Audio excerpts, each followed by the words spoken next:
सुबह तनु जब विनोद के आगोश से खुद को छुड़ाकर बाहर निकली तो विनोद के प्रति उसके मन में बसी सारी भ्रांतियां भी इस प्यार की गर्माहट में पिघल चुकी थी और वह एक नई सुबह की किरणों की तरह नए जीवन के सपने बुनने लगी।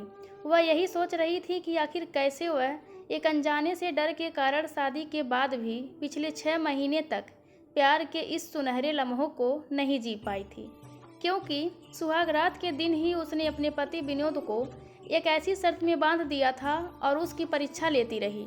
इस अनोखी शर्त में बंध कर दोनों इतने दिनों तक एक दूसरे का प्यार पाने के लिए तड़पते रहे। सुबह की बयार भी तनु के जेहन में उमड़ रही लहरों को जैसे नई गति प्रदान कर रही थी और तनु की नैसर्गिक खूबसूरती में आज अजीब सी रौनक बढ़ आई थी, जो पिछले 6 महीने में पहली बार ही दिखाई दी। इन दुखद अनुभूतियों के साथ तनु उन कड़वी यादों के अतीत में खो गई जिनके कारण वह इतने दिनों तक एक घुटन भरी जिंदगी जीने को बांध हो गई थी।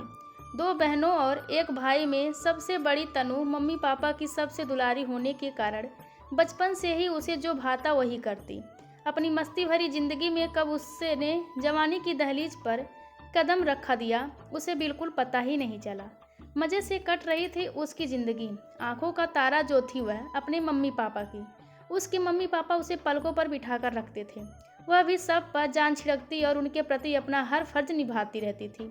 हंसते खेलते जब उसने स्नातक की डिग्री अच्छे नंबरों से हासिल कर ली तो एक दिन मम्मी ने पूछा, आगे क्या करने का इरादा है बेटी? कुछ नहीं, बस यूँ ही मस्ती करूँगी। मस्ती की बच्ची, मैं तो सोच रही हूँ कि तेरी शादी कर दूँ।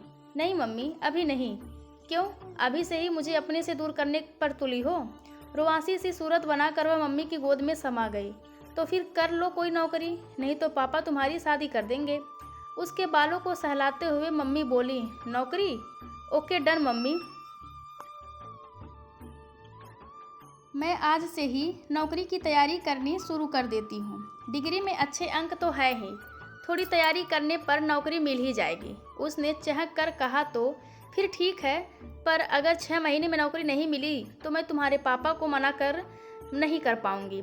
मम्मी ने उसके गालों को थपथपाते हुए कहा और अपने कमरे में चली गईं। मम्मी के जाते ही तनु सोच में पड़ गई कि अब इसकी समस्या से कैसे निपटे। अखबार में तो कई रिक्तियां प्रकाशित होती हैं, क्यों ना किसी अच्छी नौकरी के लिए आवेदन कर दिया जाए। यही सोचकर उसने अखबार उठाया तो उसकी नज़र रिक्तियां कॉलम में एक विज्ञापन पढ़ पड़ी। ज़रूरत है राज्य सरकार में परियोजना सहायक की। आवेदक को स्नातक होना अनिवार्य है और प्रथम श्रेणी में उत्तीर्ण होना चाहिए। यह देखते ही उसका चेहरा खिल उठा, क्योंकि उसने स्नातक की परीक्षा प्रथम श्रेणी में ही पास की थी। इसीलिए उसने फौरन आवेदन कर दिया। कुछ ही दिनों में साक्षात्कार का बुलावा आया और वह पापा के साथ साक्षात्कार देने पहुंच गई। साक्षात्कार अच्छा हुआ और उसे उसके लखनऊ से दूर कानपुर में नौकरी की पेशकश की गई, तो उसने फौरन स्वीकार कर लिया कि चलो कम से कम 1-2 साल शादी के झंझट से मुक्ति मिली। थोड़े ही दिनों में उसे नियुक्ति पत्र मिल गया और तमाम औपचारिकताएं पूरी करने के बाद उसने नौकरी ज्वाइन कर ली। अब शुरू हुआ एक ऐसा सिलसिला जिसमें सोमवार से शनिवार तक तो नौकरी में निकल जाते, फिर आते एक दिन की छुट्टी।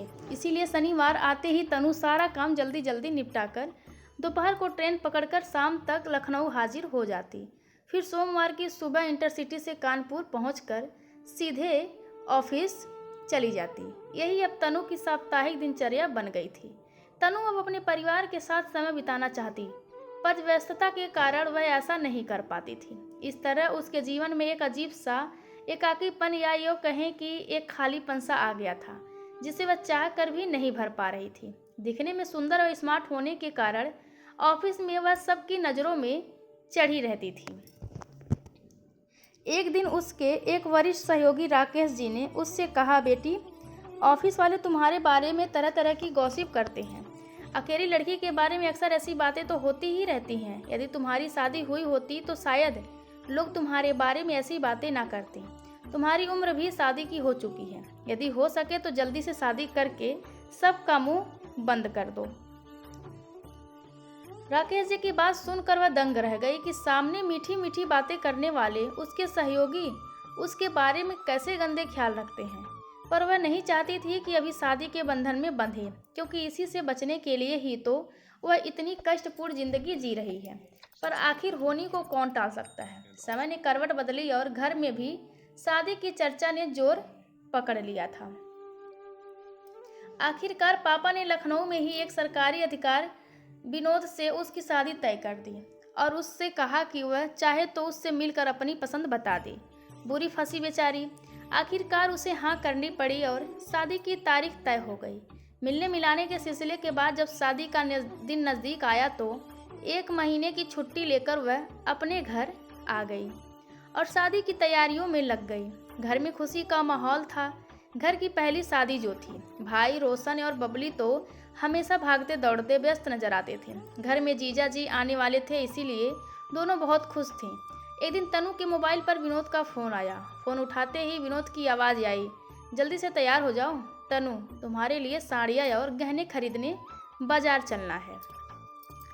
तनु को एक झटका सा लगा, क्योंकि एक तो विनोद ने शादी तय होने के बाद से एक भी बार फ़ोन नहीं किया और आज पहली बार फ़ोन भी किया, वह भी ऐसे जैसे वह उसकी होने वाली पत्नी नहीं बल्कि आया हो और कपड़े व गहने खरीद कर वह उस पर कोई उपकार कर रहा है।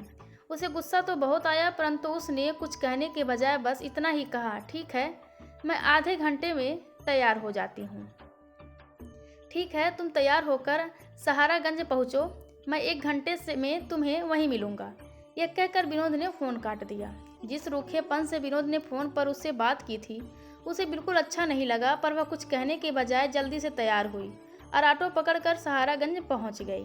विनोद उसे वहीं मिल गया। अकेले में पहली मुलाकात, ना कोई औपचारिकता और ना ही कोई प्यार भरी बात। तनु को लगा कि विनोद सचमुच रोमांटिक व्यक्ति नहीं है और उसे उसकी पसंद नापसंद का बिल्कुल भी ख्याल नहीं है। यह सोचते हुए उसके मन में विनोद के प्रति कड़वाहट भर गई। उसने सोचा कि जब विनोद ऐसा है तो उसके परिवार वाले कैसे होंगे और वह उनके साथ कैसे सामंजस्य बिठा पाएगी। पर अब वह कर भी क्या सकती थी। शादी बिल्कुल करीब थी और वह घर में कोई हंगामा खड़ा नहीं करना चाहती थी। शादी धूमधाम से संपन्न हुई। मम्मी पापा ने बड़े अरमान से अपनी सारी जमा पूंजी इस शादी में लगा दी थी ताकि वर पक्ष को कोई शिकायत ना हो। विदाई के वक्त सारा परिवार गाड़ी की आंखों से ओझल होने तक खूब रोया और वह भरे मन से ससुराल पहुंच गई। उसकी सोच के विपरीत उसके ससुराल वालों ने पलके बिछाकर उसका स्वागत किया और फिर शुरू हुई शादी के बाद की रस्म अदायगी। शादी के पूर्व विनोद से मुलाकात ऐसी कड़वी यादें छोड़ गई थी कि जिससे पार पाना तनु के लिए मुश्किल था। वह दिन भर यही सोचती रही कि पहली मुलाकात से जो प्यार की मिठास घुलनी चाहिए उसने कड़वाहट का रूप ले लिया और करीब आने के बजाय दिलों की दूरियां बढ़ गई थी।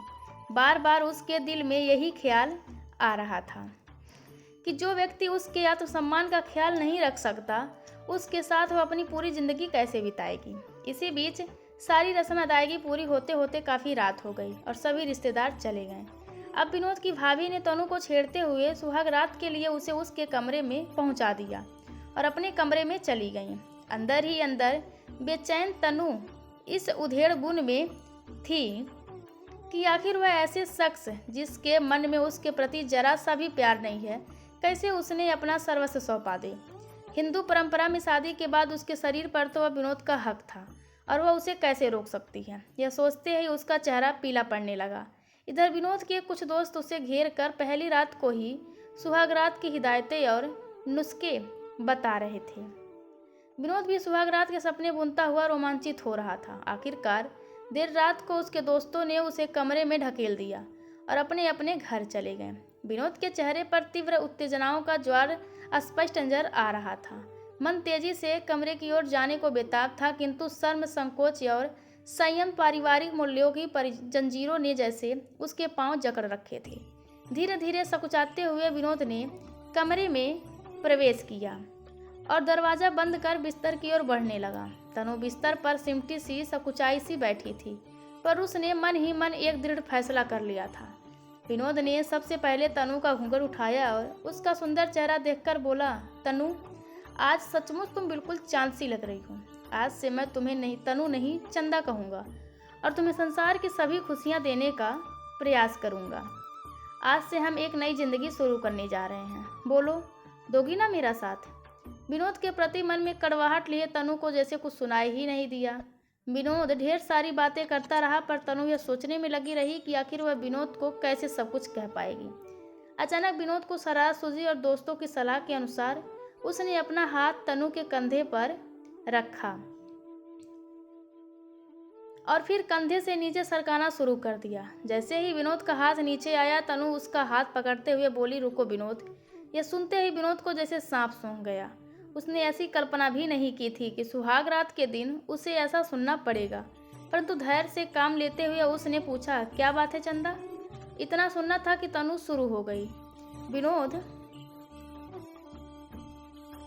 शायद इसके लिए यह समय सही नहीं है, क्योंकि हम अभी एक दूसरे को अच्छी तरह से समझ नहीं पाए हैं, और ऐसे में मैं अपने आप को तुम्हें सौंप नहीं सकती। आज मैंने एक फैसला लिया है कि हम 1 वर्ष तक जिस्मानी रिश्ता नहीं बनाएंगे। इस 1 वर्ष के दौरान मैं पूरी तरह से तुम्हें और तुम्हारे परिवार को समझने की कोशिश करूंगी और पूरे समर्पण के साथ तुम्हारे हर सुख दुख के साथी बनूंगी, और तुम भी मेरे परिवार के सदस्यों के साथ घुलने मिलने का प्रयास करोगे। 1 साल बाद यदि हमारा विश्वास अटूट रहा तो फिर हम हमेशा के लिए एक हो जाएंगे, वरना शायद हमारे रास्ते अलग अलग भी हो सकते हैं। ऐसे में मैं अपना सर्वस्व तुम्हें सौंप कर पछतावे में नहीं रहना चाहती, जैसे कोई बदले की भावना से प्रेरित होकर बंदूक की सारिया गोलियां दाग देता है और फिर एक लंबी सांस ले लेता है। ऐसे ही तनु एक ही सांस में सब कुछ विनोद को कह गई। तनु की बातें सुनकर विनोद को कांटो तो खून नहीं, उसकी हालत ऐसी हो गई थी कि उसे कुछ न कहते बनता था, न ही सुनते।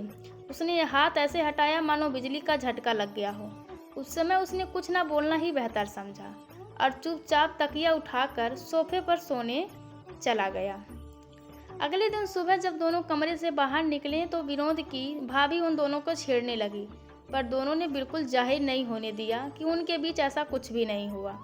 तनु इन सब बातों को भूलते हुए घर के काम में लग गई और धीरे धीरे वह परिवार के सारे सदस्यों से घुल मिल गई और उस घर को अपना बना लिया, परंतु विनोद के प्रति उसके मन में कड़वाहट वैसी ही बनी रही।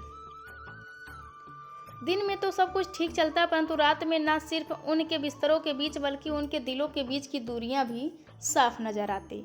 विनोद ने भी अपने ऑफिस से छुट्टी ले ली थी, इसीलिए वह दिन भर घर में ही रहता और बच्चों के साथ खेलता रहता। खेल की आड़ में ही वह कभी कभी तनु के शरीर से छेड़खानी भी कर देता था। हालांकि विनोद के छूते ही उसके शरीर में करंट सा दौड़ जाता, पर वह चाहकर भी कुछ बोल नहीं पाती। इसी बीच तनु कई बार अपने मायके भी गई और विनोद को भी साथ ले गई। विनोद उसे वहां छोड़कर आता, पर वहां ज़्यादा देर रुकता नहीं था। वह रोशन व बलबली से भी ज़्यादा बातें नहीं करता था, बस गंभीर बना रहता था। यहाँ तक कि मम्मी पापा के साथ भी वह औपचारिक ही बना रहता। 1-2 दिन रहने के बाद विनोद आकर उसे वापस ले आता था।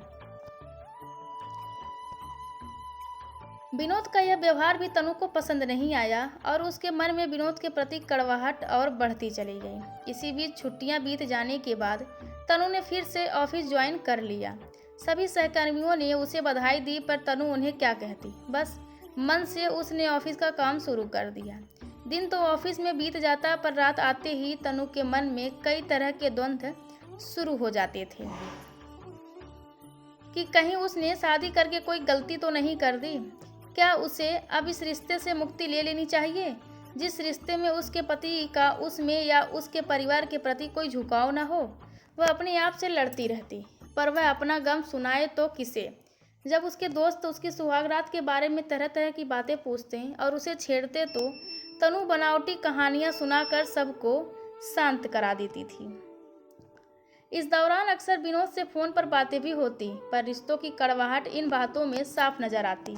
इस बीच वह कई बार लखनऊ भी आई और अपने घर जाने के बजाय सीधे ससुराल गई, और ससुराल वालों को कभी इसका एहसास नहीं होने दिया कि उसके और विनोद के बीच कुछ अच्छा नहीं चल रहा। वह पूरे समर्पण के साथ अपने सास ससुर की सेवा करती और बच्चों के साथ खेलती रहती थी। घर के सारे लोग उसके व्यवहार से काफ़ी प्रसन्न थे, पर रात को विनोद के कमरे में आते ही कमरे में शांति छा जाती। विनोद ने भी कभी उसे छूने या उसके बिस्तर पर साथ सोने के लिए ज़बरदस्ती नहीं की, तनु हमेशा यही सोचती रहती है कि जिस तरह से उसने विनोद के परिवार को अपना बना लिया है, उसी तरह से विनोद भी उसके परिवार को अपना ले और उनके हर सुख दुख में शामिल हो। यही सोचकर उसने विनोद की पसंद नापसंद का पता लगाकर उसके अनुरूप खुद को ढालना शुरू कर दिया। जब उसे पता चला कि विनोद को डांस एवं म्यूजिक बहुत पसंद है, तो उसने ऑफिस के बाद एक डांस एवं म्यूजिक क्लास ज्वाइन कर ली, ताकि वह किसी मौके पर उसे सरप्राइज दे सके। और जल्दी ही वह मौका आ गया। विनोद के चाचा के लड़के की शादी में वह गई थी और उसने बच्चों के साथ मिलकर खूब डांस व मस्ती की। विनोद को यह सब काफ़ी अच्छा लगा, पर वह हमेशा यही सोचता रहता कि आखिर तनु ने उसके साथ ऐसा क्यों किया। विनोद का जन्मदिन भी करीब आ रहा था और तनु उसके लिए एक और सरप्राइज की योजना बना चुकी थी, ताकि वह विनोद को सरप्राइज दे सके। अपनी योजना के अनुसार जन्मदिन के दिन उसने पहले से ही घर के सारे सदस्यों को लखनऊ के एक रेस्तरां में भेज दिया। विनोद यही सोच रहा था कि तनु ने आज उसे जन्मदिन की बधाई तक नहीं दी। हर साल घर में भी सभी को उसका जन्मदिन याद रहता है, पर आज सब बिना बताए अचानक चले गए। तभी तनु ने विनोद से कहा, विनोद, मेरी सहेली रिया ने मुझे बुलाया है, क्या तुम मुझे उसके घर छोड़ दोगे? क्यों नहीं, चलो छोड़ देता हूँ।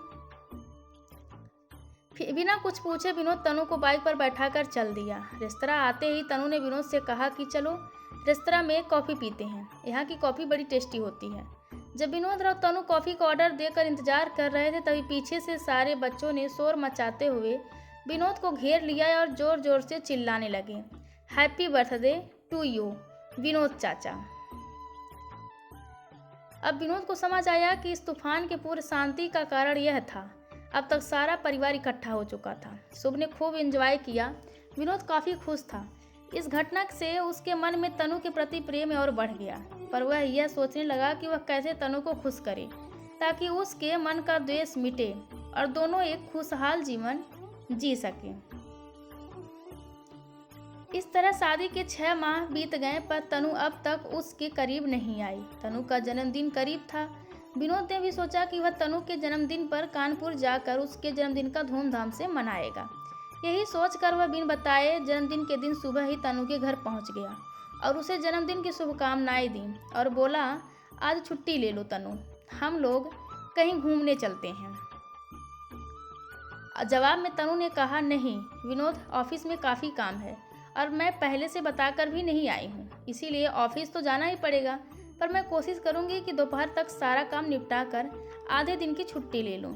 अचानक विनोद के कानपुर आ जाने से तनु अचंभित थी और ऑफिस में यही सोचती रही कि कहीं यह विनोद की कोई चाल तो नहीं, क्योंकि वह तो यहाँ अकेले रहती है, इसीलिए शायद वह इसका फ़ायदा उठाना चाहता हो।